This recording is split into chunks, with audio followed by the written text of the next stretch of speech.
Why, hello, friends. It is so good to see you this evening. I was hoping to speak with you a little bit about reading and the way that us, of the more dignified stature, use it to benefit ourselves in the way that everyone else can utilize it. Now, I was not always this distinguished as a gentleman as I am now. However, with that being said, I do hope that this conversation between myself and my lovely cousin Tamera merits some kind of thought between your two ears. And with that, as we go through this program, I hope you think a little bit thoughtfully of what we spoke about that evening.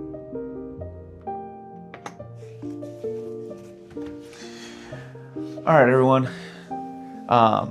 I'm the editing Ted of the channel, so just wanted to give some context to this video.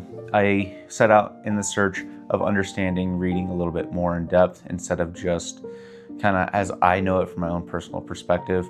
Tamera, as we'll get into it, has a lot of experience either academically, reading in general, or just being someone that enjoys that side of reality. So I had a little bit of curiosity within that, and we'll go through a few of my questions that I had for her as far as how I can develop being a better reader. It's a little bit of a long one, so buckle in. On top of that, there is some context towards the end of the video as she starts getting into the books that she has read throughout the beginning of this year that bring up a little bit of sensitive topics. So if that's something that you're not quite interested in, I would implore you just to skip past that.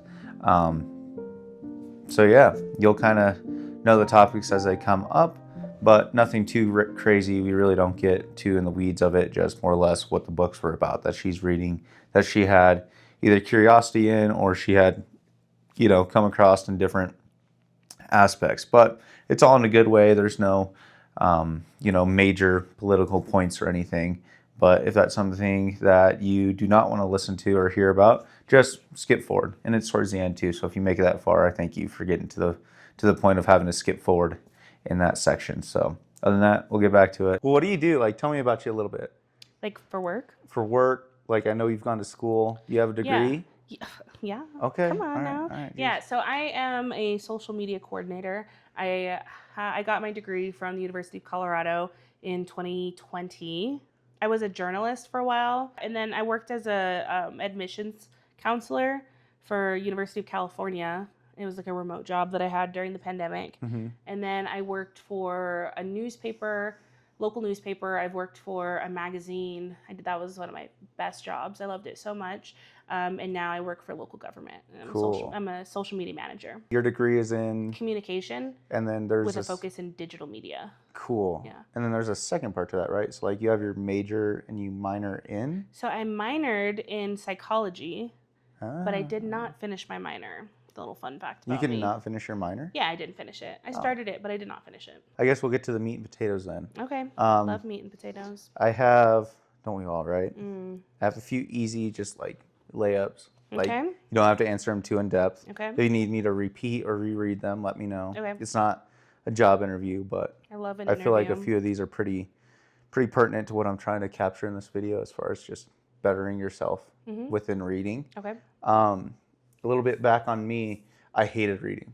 Okay. Like as soon as I figured out, oh, these words mean something, I'm like, that's all I need to know.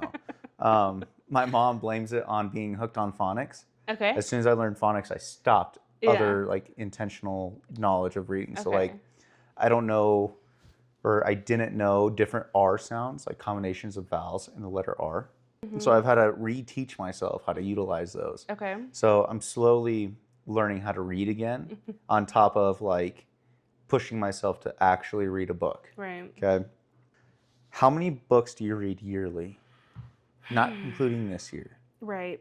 So so let me break that up into like chunks of my life, right? Let's do it, yeah. So when I started reading, I was like actually like I've always loved reading, but like picture books and whatever. When I actually started like being obsessed with it and like having a collection of books, I was in late middle school, early high school. Okay. And I read the Twilight books, and I would read them like the whole series like 3 times a year. Okay. So it's 4 books times 3, 12 books a year. You just read the same story. Over and over and over and over and over. I was obsessed. And how long did you say you would read that over and over again? Forever. What do you mean? Forever. I don't have that one on this shelf, but I have a version of New Moon that is so decrepit and horrible. Like there's pages That page coming just out. fell out. That's wild. Like I reread and reread and reread, and I was obsessed. And then I decided to read the Harry Potter books, and that took me a ridiculous amount of time. Because at this point I was in high school. And okay, so Twilight, the era of me reading multiple times a year, lasted probably from like 8th grade to 10th grade. Mm-hmm. And then I wanted to like try new things, get out there. So I started to get really into YA, like standalone YA romance books. Loved that. And when I was like between sophomore year of high school and senior year of college, I was reading. I probably read like at least 25 books a year. Like I was rocking. Yeah, and at the time I was reading Harry Potter too. And that the whole series took me a long time to read because I was reading so many other things in between. But I finished that. I read Harry Potter like as an adult practically, so I kind of have a different experience with it than most people do. Sure. And then now, like as a whole adult, not in school or whatever, I'm so busy. The last 3 years of my life, I didn't read at all. Like I would try things. I wasn't prioritizing it as like a self-love thing, right? Sure. So that's why this year I'm picking it back up. This year I've read 4 books, working on my 5th, and it is February 14th. Happy Valentine's Day. How long would you say that you typically read in one sitting? I like to read in increments of 3 chapters, at least. Whoa, really? At least. Really? And sometimes I'll read longer. Like, I'll read for hours. Okay. But at least I want to get 3 chapters in if I sit down. Otherwise, it feels like a waste. How long does that typically take you? 45 minutes. Really? Mm-hmm. Interesting. How long? Depending on the book. Sure. Like some chapters are super long. Mm-hmm. But 45 minutes to, let's be generous and say like maybe an hour and a half, depending on what book I'm reading. Wow. Okay. Yeah. Interesting. I feel like when I sit down to read, I'm like, all right, we're going to read a chapter. You know what I mean? And I start like reading it. I'm like, holy cow! And then I like skip ahead. I'm like, how many pages is left in this chapter? I'm like, oh, cool. It's just 3. And then I'll like finish reading it. Yeah. If it's up to me, if I'm really feeling a book, I get mad that I have to go to bed.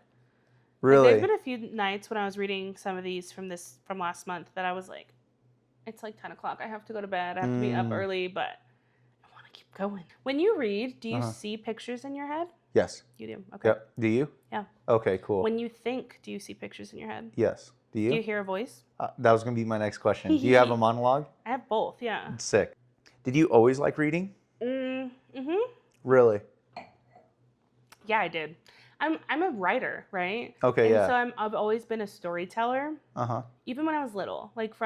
It's funny, I just recently found like a mini story that I wrote when I must have just started to write. Like the spelling is horrible and like yeah, like I've always been a storyteller.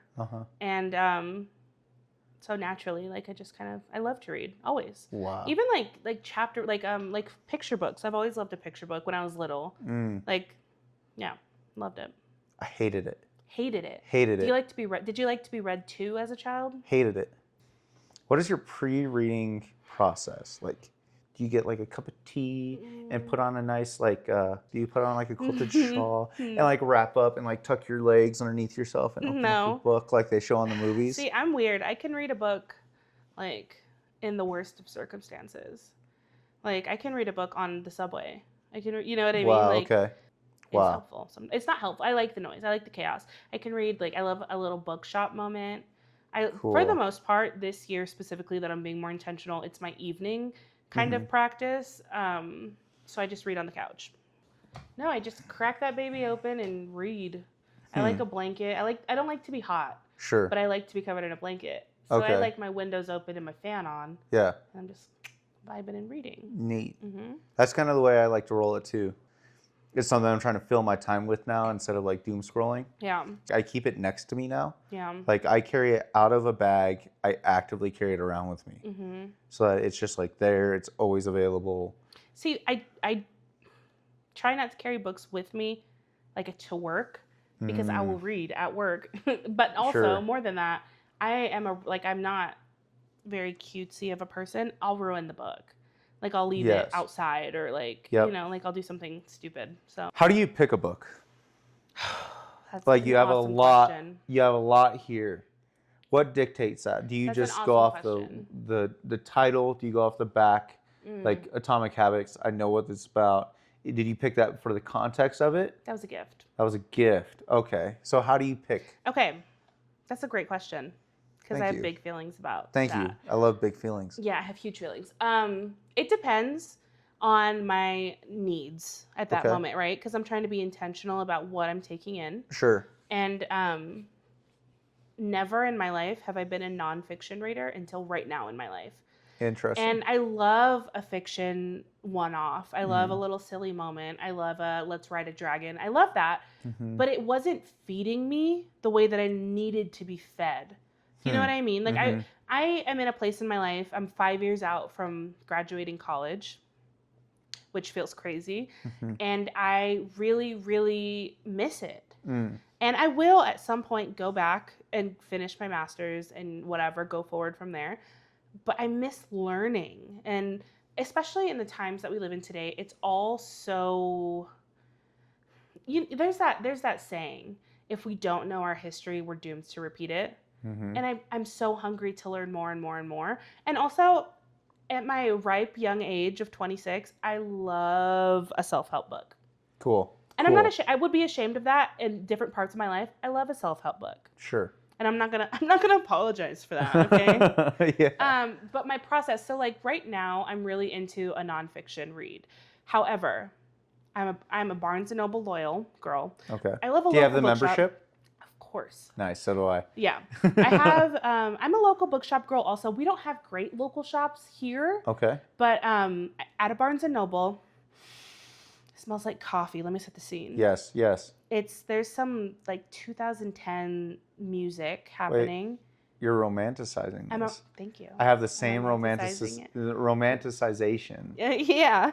of Exactly. Barnes and Noble. Exactly. Paint It it. smells good, Yep. right? It smells like ink, Yeah. right? With some coffee notes. And some coffee notes. Yeah. And a chai here. And there. everybody seems so happy or like astute. I don't know. I don't know what the word is for it. You walk in and you have your main character moment. Yes. I'm a sucker for a beautiful cover. So let's see, what can I pull from here? My eye right now is being drawn. This is not a nonfiction book, but my eye is being drawn to I'll Give You the Sun. Cool. Why did I pick this book? I picked it up. Literally, it's a lot of aesthetics. So like this is not going to be a very like intellectual answer, but feel it. It's textured. Okay, yeah. It's well thought through. It's not glossy paper, which glossy paper a lot of the times to me feels like influencer memoir, right? Like it's papery and it's thick. The pages are really thick, and like they make this noise. They make this noise, which is really lovely. The smell is really good. You can smell the ink. Let me get a whiff of that. Yeah. Let me get a whiff of that. Let me feel the paper. Yeah, feel that paper. It's thick. It's not like you're going to turn the page and rip it. It's not glossy. It's thick, right? And then my favorite piece of any hardcover book, I love a hardcover book, to get that baby undressed. You undress your... So wait, do you undress your hardcovers? Always. To read them? Yeah. And look how beautiful. Like, okay, a hardcover book can just be a black book. A lot of them just are. Or a lot of them just are white or whatever. This has the imprint of the art. And it feels good. And it feels thoughtful. And it has this gorgeous orange sherbet spine. And the text is yellow. And if you want to start talking about color theory, right? Okay, you know exactly what kind of book you're getting into when it's like bright orange and yellow. It gets me excited, I'll tell you that much. I love anyways, to answer your question, the looks have a lot to do with it. Do you still use a library? Do I go to the library? Yeah, do you go to the library? I never did. You never went to the library for a book? Not since I was in school. Interesting. Like, I stole books from the library a lot. Okay. I'm not good at like a due date. Or Yeah. oh well, I can Like 2 weeks to read a book. Do you know what I mean? Yeah. Yes. Like I need to like make love to the book a little bit. Yeah. Like I need to see her be on my shelf. I'm Sure. I am who Yeah. I am. I need to see her on my shelf, and I'm very territorial. I Cool. want the book. Yeah. I want it to be mine. I want only me to read it. Yes. And I want it to be in pristine condition. Mm-hmm. Yeah.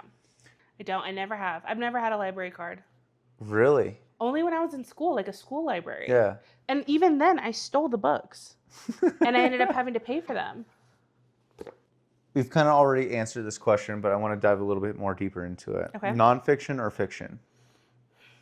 Because Both. I personally am going towards fiction more, but I supplement with nonfiction. Yeah. Because I want to learn and understand a little bit more about different things of like reality. Yeah. But for me to read, it's more of a leisure, fun kind of ordeal. So, like I kind of touched on, I'm dipping my toes into nonfiction for the first time. Sure. Like I've read Contagious was one of the first it's not like a story. It's not telling the story of like a historical event per se. But this is like to make me better at my job, right? And I'm reading a book right now called Have I Made Myself Clear? And it's for comms professionals. Super good. I recently read one about the history of Colorado Springs. Super good. Diary of Anne Frank. I read a book about Columbine this year. So I'm kind of dipping my toes and going into all different directions. I deeply enjoy fiction, but I feel hungry for nonfiction. If you need to find a specific topic, how do you dive into that? Or do you use books for that in general? I don't think I do. Really? Yeah. Huh. I guess give me an example of why I would do that. Like, because for me, if I wanted to learn more about photography, the way that I like books are the way that I rest. And of course you learn, but it's like a different side of the brain in a way. Like the way that I functionally or like hands-on learn, I want to see a video. So I'm not going to go to a book to learn how to use a camera. That's different. Obviously, that's what you're doing. But that's not really how I learn. I think that there's a way to gain nuance on a topic that you want to learn more about through reading or gain some intention. There's a really good book that I have somewhere about video editing. Oh, God, I don't even know where it is. Is it this one? No, but there's a really good book that I have about video editing. I'll look for it. And it more talks about the process and gives specific examples. And so it gives you like watch this movie and then read this chapter, right? And it talks about like pace and tone and how, and if I want a nuanced perspective on that, but if I just need to learn how to cut and edit a video, I'm going to a YouTube video. Sure. You know what I mean? Sure. I've never been somebody to sit in front of a book and take notes. It's just not my style. There's merit to that. I wish I was like that. It's just not who I am. How do you get the information to stick when you're reading? That's such a good question. It depends, Okay. right? So I'm reading a book right now called Have I Made Myself Clear? And it's about writing in a concise way for PIO purposes, public information purposes, and for PR and that kind of stuff. And so for that book, I'm taking notes. Cool. But specifically because it applies to my job, Sure. I'm taking notes, and like when a new chapter happens, I'm starring a new chapter, and I'm like bullets. That book was given to me by a colleague, not given, lent to me by a colleague. Okay. And so, and it really does apply to the kind of work that I do every day. So I'm taking notes. Like I'm like not highlighting in his book, but if it was my book, I would be highlighting. You know what I mean? Sure, you annotate it. Yeah. Okay. So for like a nonfiction read, or if it's a book that I'm trying to take, like home with me, not home with me, to work with me, like take what I've learned, like I'm trying actively to apply the principles I've learned in the book to work, I'm writing in that book. That's fine. That's not one of these delicious bad boys here. It's different purpose. Serves a different purpose for me. But yeah, so I'll take notes. Otherwise, like I don't necessarily need to. Like I'll remember. Okay. Like any of these that I've read, I can tell you A to Z. That's just the kind of person I am, though. Okay. I'm a reader. Well, and I feel like a lot of times when I take in information, as far as like, kind of like how we were talking about before, of using YouTube or like a video for the information, I'll retain 25% of it, right? And then there's like those few things where I'm like, oh, well, I'll learn this as I go through it. You know what I mean? And I was curious if there's a difference to it. But I can also think back to when, like, the first book that I finished cover to cover recently, I can tell you the story. Yeah. You know what I mean? Like, it's pretty plain as day. And on top of that, I can tell you the story that I just finished, plain as day as well. What about this one? How do you build your vocabulary while reading? I love words. I feel about words the same way I feel about book covers. They're beautiful, right? And I'm somebody who is almost bilingual. Like, I studied Spanish. I grew up speaking some Spanish. So I'm able to kind of cut or break apart like the Latin, the original Latin of prefixes and suffixes, etc. So there's some words that I kind of try to. My cat is coming downstairs. Anyways. Is that what it was? Yeah. I try to like make it up. Kind of, or like, I love to try to figure out what a word means if I don't recognize it, just based on like the root, you know what I mean? But there's some words. I remember in high school, I had a band professor, a band conductor, is that the word? And he used to say expeditiously a lot. And I was like, ooh, expeditiously. Ooh, that's a beautiful word. Sure. So I like flowery language. Okay. I like a beautiful word. I like a flowery word. So as far as learning vocabulary, like if there's a word that I've never heard before or read before, I'll note it. I won't write it down. You know, I might look it up. Based on context, I'll probably be able to figure it out. Sure. But I love learning new words. I love breaking words up into their like Latin or Greek roots and kind of going from there. And even just like being like a Bible scholar, like learning the original Greek of some of the words that are used in the Bible is such a fascinating way to read it, and it's a different perspective, right? Yeah. So then how do you ever use those words in day to day? I try to. Or when you read or write? Yeah, absolutely. Well, so the kind of writing that I do right now is really based on public information, right? And you have to assume that you have to know your audience. So when I write how I write now professionally, I'm writing to an audience of a society that has maybe like a third grade reading level. So I want everything that I write to be understandable. Like, I don't do a lot of flowery writing, but when I get the chance, I love it. That's neat that you're able to just like read it and obtain it. Yeah. Whereas I have to like really delve in and like make it a multiple repetitive thing to make it make sense. Practice makes perfect. How cool. So then, do you think being a strong reader is based off of intelligence or willingness? Both. Well, less intelligence, more willingness. Most books are written for the average reader.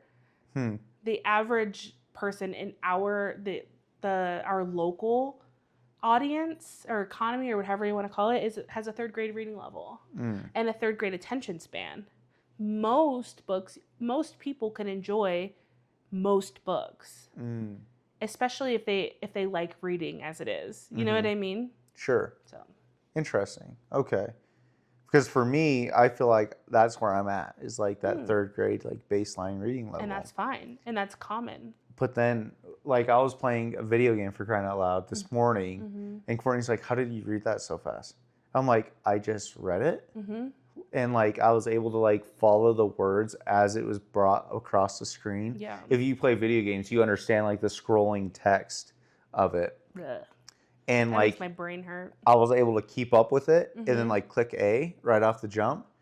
And granted, like, you know, Courtney was looking at the picture of the person, like taking in all the information. I know where the text is going to be, but I'm able to keep up with that scrolling text now to actually maintain it. Whereas before I'm like, whatever. Let's just. And then I had to like read it again, or even like you're saying, like beforehand, I was just jumping, like just I don't care, like it doesn't matter. And then I'm like, oh wait a minute, that was important, and then now it's gone forever. Yeah. Okay. Yeah. It's cool that it is a willingness aspect, and then the intelligence almost falls behind it. Yeah, intelligence is like You have to be smart enough to be able to read. Sure. You know, like Sure. to read, you have to be smart enough to be able to read. But I don't Mhm. think you have to be like a scholar to enjoy a Sure. book. Okay. You just have to want to. Sure. And if you don't want to, that's okay too. Cool. We take in what we take in how we want to, and that's fine. Yeah. Some people like to read. Some people like to watch movies. Mm-hmm. Some people like to watch TV. Some people like to play video games. Mm. Like, I don't think that it's like such a on top thing because I read. You know what I mean? Like, I don't think that it's that crazy. We do what we do because it's what we want to do, and it's okay. Do you think that reading contributes to having intellectual conversations and skills within that?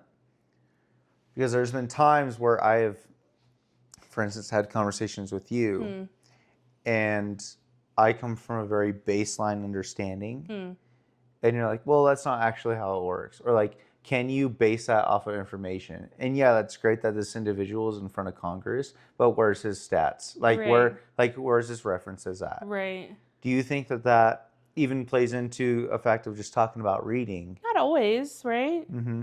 Like,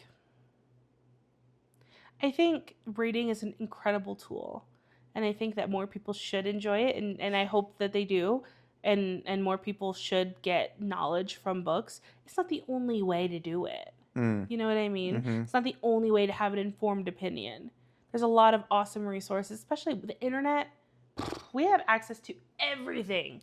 If anything you've ever wanted to know, we have access to at the touch of our hands for the first time in human history. Do you know what I mean? Like, it's not, you're not better because you read. You're not worse because you don't.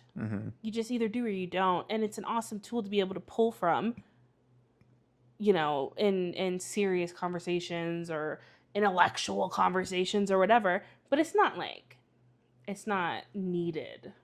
You know what I mean? Sure. You don't have to be a reader to be a smart person. You don't have to be smart to be a reader. Wow. Okay. I don't think that, like, they're mutually exclusive. Interesting. Because to me, it feels like obviously you go back in time to like the Victorian era or whatever it is, and like you have these like pompous and like just up to date in their literature because they were able to afford those documents and afford those books, and that's how their vocabulary was grown and their information was grown, and exactly like back then. And then now I feel like anybody can learn how to code, anybody can learn how to like pick up a camera or whatever it is. They can learn it from outside of just reading a textbook. Yeah, absolutely. Any average person from today has a more advanced grasp of so many things than any average person from then, right? Because that we learn so differently now, right? And the way our understanding of the world is so much more advanced, and it's baseline. There's a rat. She's a rat. She's over there just squeaking away. Yeah. But yeah. Cool. It's just different. Like, you can't put yourself in a box about it. Read because you like to read. Read because you love it. And if you hate a book that you're reading, put it down. Even if it's a book I recommend. Put it down. It's fine. If you want to learn something and a book that you bought to teach it to you isn't scratching the itch, Google it. You know what I mean? Like, don't. There's not like a baseline access to intelligence, right? Like, you can just be who you are and learn the way that you learn. We have so much access to information. Get it the way that you want to get it, and enjoy reading. Don't put so much pressure on it. So, if you lost all your intelligence right now, I'm losing it. How would you rebuild it? That's an awesome question. If I lost all of mine, have you seen Poor Things? Oh, it won Picture of the Year last year at the Oscars. It's a really weird fucking movie. So good though. It's weird. Okay. You have to be willing to go to a weird place with me when I explain this to you. Okay, let's do it. Okay. So Emma Stone, we know Emma Stone. Yep. Beautiful, gorgeous actress, right? She's the main character. She plays our protagonist. And at the beginning of the movie, She tries to kill herself. She jumps off of a bridge. Mm-hmm. A doctor finds her body, and he's kind of like a Dr. Frankenstein kind of character. Neat. Okay. And she's pregnant. He takes, so there's still neurons firing in her body, Okay. but she's brain dead. Mm-hmm. He takes the brain of the infant and puts it in her body. So she's quite literally an infant learning how to exist in the world, right? It's so good. It's so weird and so like messed up. Incredible watch. And she kind of like goes through and through life experiences, right? Touching things and feeling, and then like speech, and then more like you would learn exactly the way a child learns, right? Okay. If I lost all my intelligence right in this moment, I would learn like a baby. I would feel things. I'd put things in my mouth. I would learn words and sounds and how to make them, and then I would grow into the rest, right? That's what I would do. It would take a long time. And with that, would Yeah. you go straight into like the traditional like teaching aspect of like, here's a book, this is the information, like No. a textbook? Or would you live specifically through life experience? Life experiences. Really? Would you hand a book to a baby? That's a good point. No, Okay. of course not. Sure. How do you teach a baby how do you teach a baby what to call you? Dada, mama, you know? Like you would teach that way. Watching people, feeling things, making mistakes, that's how you would learn. But I would implore you to give yourself a little bit of grace. Right? Because there's a right way, but there's not like technically. Let me flip that actually. There's technically a right way. But great communication is about breaking the rules well. It's not about like, you know, there's a right and there's a wrong. But there's a way to break the rules and do it well. Cool. You know. Okay. Don't put yourself in a box. Okay. Your life experiences they make you you. And you are valuable. Neat. And your experience is valuable, and it's just as important to the conversation as whatever bullshit I'm spewing. Do you know what I'm saying? Yeah. Cool. Very cool. So I would just keep that in mind. You are valuable. Neat. Very neat. Yeah. And then my last, and I'm pretty sure your most excited question of this entire interview is, what are you reading right now? I'm so glad you asked. So I'm reading a few things. We kind of already touched on. I'm reading How I Made Myself Clear. That's more of my professional read at the moment. Currently, for funsies, I'm reading A Million Worlds with You, which is a fiction read. It's beautiful naked. Undress it, please. Ugh. No, sorry. It's a gorgeous read. Very cool. A gorgeous book. I like the mustard on top of like the tangerine look. A little bit or of the like burnt orange, I guess. like a burnt orange on like a peachy sherbet moment. Yeah, It has the wording is a little bit foiled. Okay. So there's some texture to that. But that's not why I'm reading it. So it's actually a funny story. So when I wanted to jump into reading in 2025, I started with nonfiction, but I also wanted to have I read some really intense stuff. So I read The Diary of Anne Frank, which if you haven't read it, it's such an incredible read. And I know you don't know much about Anne Frank. We talked about it. She survived the Holocaust. She was a Jewish girl, 13 years old, when the Holocaust was happening.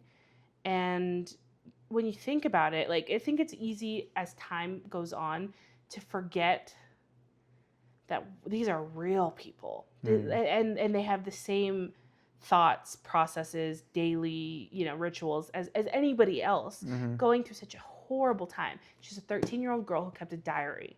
And so the diary begins during, Hitler's time in power, but prior to camps and rounding up Jewish people, which is obviously an incredibly scary, horrible time in history. She was in Holland at the time, in Amsterdam area. And she lived with her father, her mother, her sister, and then another man who was a single man, and another family. So a man, a woman, and their son. And they lived in an attic for 2 years during the Holocaust, during times where Jews were being rounded up and put into concentration camps, death camps, essentially. Sure. But this is a 13-year-old girl. So she's having the same thoughts and emotions that any 13-year-old girl would have. So at the beginning of the book, it's who are her friends, right? Who are the boys that she likes? What does she think about herself? And it's so sad. Spoiler alert, The Diary of Anne Frank is devastating. Obviously, it's devastating. But it's so powerful because it's a human experience, a firsthand experience of such a horrendous time smack in the middle of it. Whoa. And of course, if and anybody who's read it, and I know a lot of people read it in high school, know that it ends in the middle because she was found, her family was found. We don't know technically whether they were given up by somebody, whether they were found out randomly. We don't know exactly how it happened or what happened, but it just ends in the middle. And it's a really fascinating read, and it's a really, really important story, and it shows like how quickly she had to grow up, and how even just like being in wartime and hearing war happening outside of your window,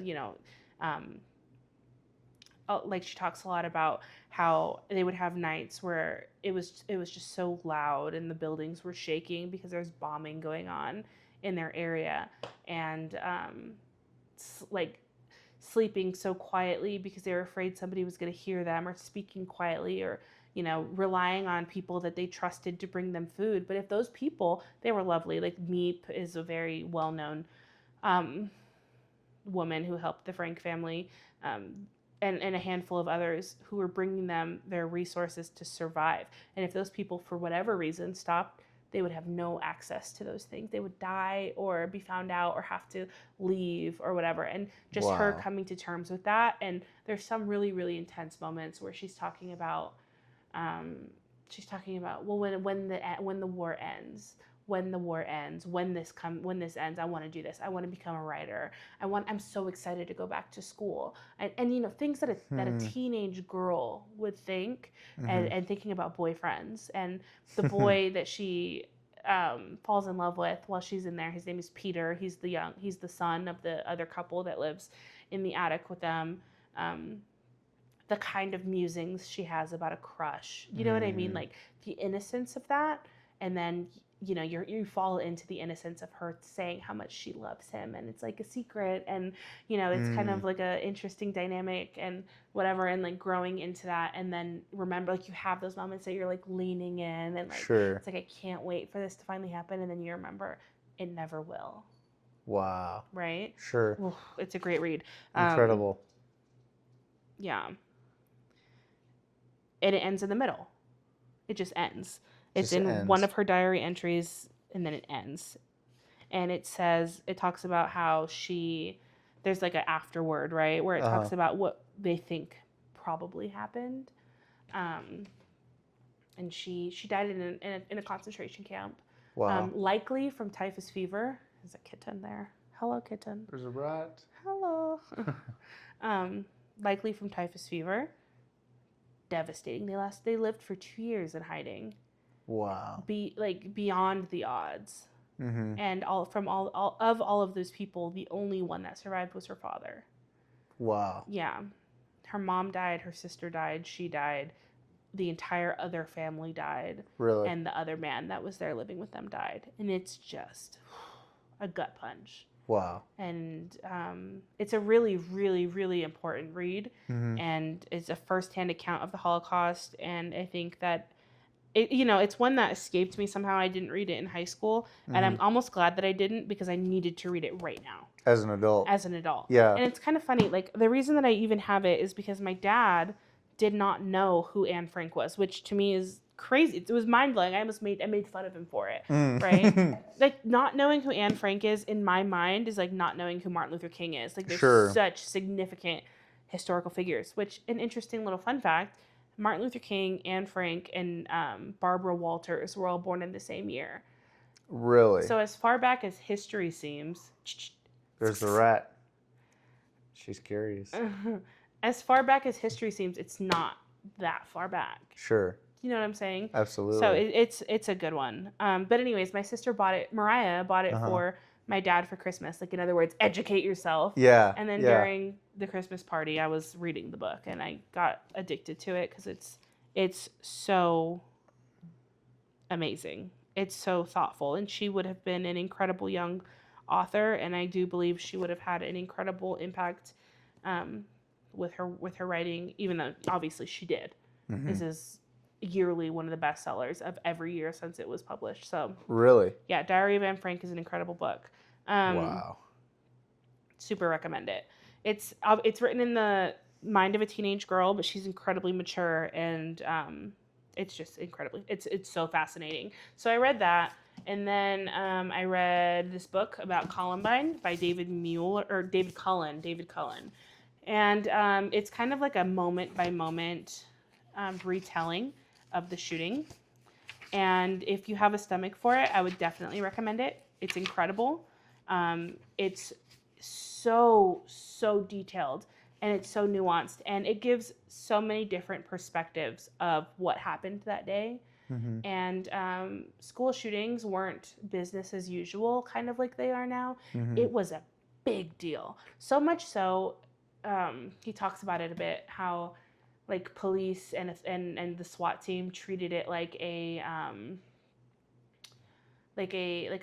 treated it like any other SWAT like a hostage situation, essentially. Right. So like the SWAT team. So the shooting began, and as we know with school shootings now, it's really horrible. It happens all the time, though. They go in to kill as many people as they can, and then themselves. Mm-hmm. That's what they do. That's what happens, and it's a horrible reality. But that's what we know. Mm-hmm. At this time, that kind of stuff that it was happening, not at this scale. Sure. Not in a place like Littleton, Colorado, Mm-hmm. right? Where it's a pretty like affluent area, kind of small, not big, like it just Mm-hmm. was completely unexpected. So they treated it like a hostage situation. So from the time that the first 911 call happened, it was like early, like 11 a.m. And it was hours before the first SWAT team entered the school. But the actual shooting went on for about 35 minutes. So it was like they were shooting as many people as they could, and then they shot themselves. But the SWAT team, the police, law enforcement didn't realize that at that time. Wow. So for hours, parents are waiting outside of the school, waiting to see if their kids are alive. What's happening? Kids are jumping out of windows. Wow. Bloodied. Sure. There was a chalkboard that somebody put up to a window that said bleeding to death, like trying to get information out to anyone that could help. Yeah. Anyone Wow. that could help. It's an incredible read. So it talks about that. It talks about the students' perspectives. It talks about the shooters' perspectives. It talks a lot about the psychology of the shooters and what we know about them. They kept very detailed diaries, which is interesting to The shooters did. Yeah. Wow. To dive into. They kept really detailed they recorded themselves, modern Sure. age. They recorded themselves like basically their suicide note, right? When did this take place? In 1995. Wow. Yeah. So for like 95. context, like vloggers were huge in 2010 on. Yeah.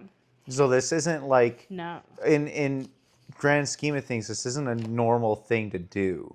You would write something to be read by somebody else. Mm-hmm. Instead, they did video documentation. Yeah. How incredible. Yeah. And incredible in like a retrospect to everything that happened. Not like, oh, this is amazing, like Mr. Incredible, but this is Absolutely. like Profound. Profound. There you go. I was going to use the word like awesome in the way of it inspires awe. Yeah. In whatever context it may be. And it's devastating. Yeah. And some of the perspectives, the story's told from so many different perspectives, and it's so well written. It's a page turner. It's riveting. But it talks about the parents of the shooters. Whoa. Imagine. Yeah. Like we think we always look to the mothers who lost kids, but we don't realize is that the mother of the shooter lost a kid too. And there's a piece of that that's just so. The entire thing is so devastating. And then it talks about psychopathy and like the dynamics, the psychological dynamics of the shooters, and it's really, really, really, really good. Wow. 10 out of 10 recommends. David Cullen is a page-turning author. He's phenomenal. It also talks a lot about like the religious aspects of the shooting, which that's a whole other conversation. Whoa.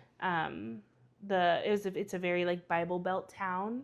Sure. And how the evangelicals of the town kind of played a role in the storytelling. Fantastic book. That's amazing. Right. So I read Anne Frank and then a book about Columbine. So I needed a break. I needed like a mental timeout.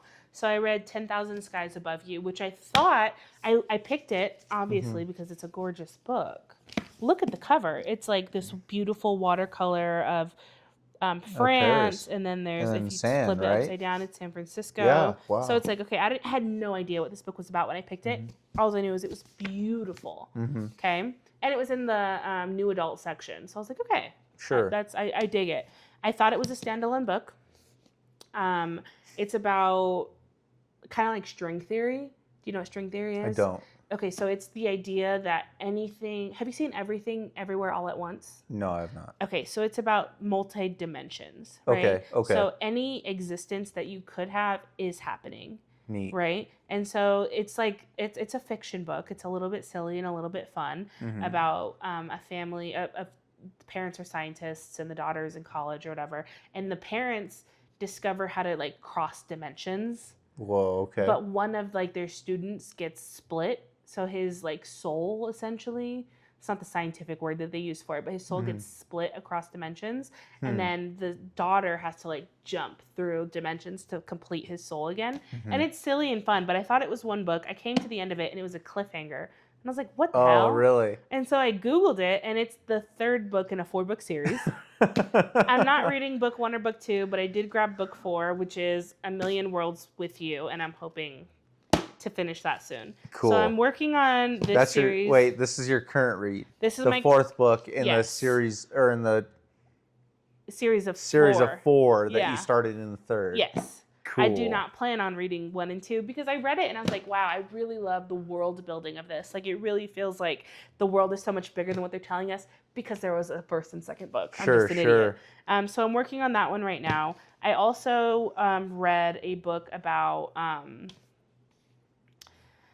Kelly Bishop. Do you know who Kelly Bishop is? I don't. So she was a Broadway actress. She was a film and TV actress. Really, really interesting lady. The book is called The Third Gilmore Girl because probably most famously, maybe not, Chorus Line was also a big one for her. She played the mother on Gilmore Girls. You've heard of that? No. You've never heard of Gilmore Girls? No, I've not. Oh, that almost pisses me off. It's so good. So she plays the mom on Gilmore Girls. The book is called The Third Gilmore. And it's her memoir. So that was my audiobook, was The Third Gilmore Girl. Lovely. I am glad that I didn't read the physical book because she has such a specific voice and she also narrates the audiobook. Okay. And it was lovely. That's how I feel about Matthew McConaughey's book. McConaughey. His entire autobiography. Yeah. I only listened to it on Audible. And I was so glad I did. Yeah. Because it takes his entire perspective, his entire voice, and it makes so much more sense. If I just read it, I'd be like, oh, this is just some dude. Did you like it? I loved it. That's one of my favorite ones. I've listened to that multiple times because it gives so much perspective to my own life. Yeah.